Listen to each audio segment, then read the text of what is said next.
Jesus went back to Capernaum. And a few days later, people heard that he was at home. Then so many of them came to the house that there wasn't even standing room left in front of the door. Jesus was still teaching when 4 people came up, carrying a crippled man on a mat. But because of the crowd, they could not get him to Jesus.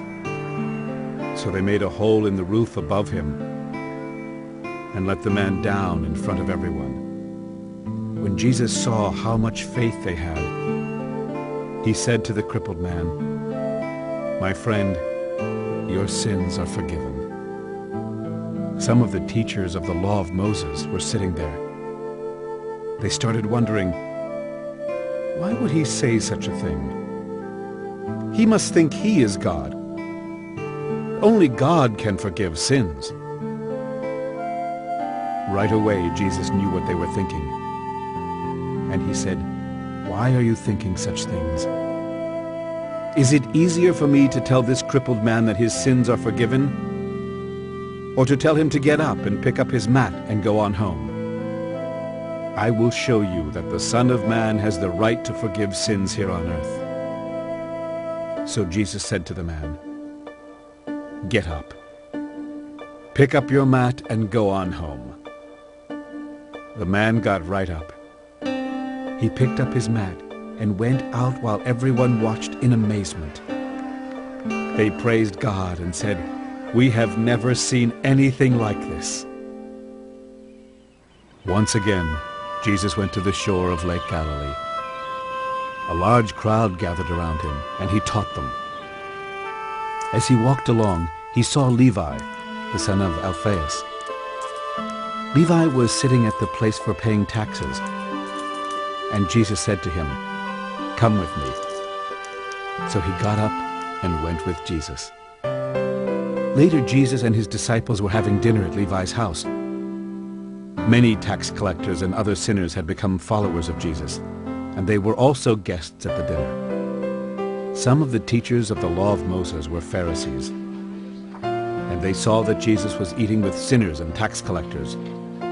So they asked his disciples, "Why does he eat with tax collectors and sinners?" Jesus heard them and answered, "Healthy people don't need a doctor, but sick people do. I didn't come to invite good people to be my followers. I came to invite sinners." The followers of John the Baptist and the Pharisees often went without eating. Some people came and asked Jesus, "Why do the followers of John and those of the Pharisees often go without eating, while your disciples never do?" Jesus answered, "The friends of a bridegroom don't go without eating while he is still with them. But the time will come when he will be taken from them. Then they will go without eating. No one patches old clothes by sewing on a piece of new cloth. The new piece would shrink and tear a bigger hole. No one pours new wine into old wineskins.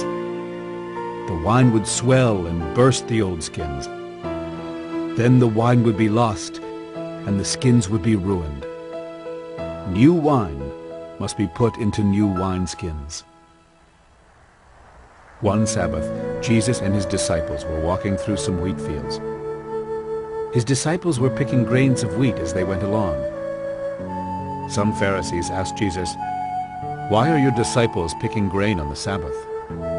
They're not supposed to do that."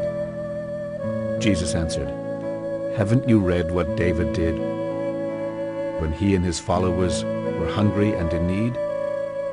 It was during the time of Abiathar, the high priest.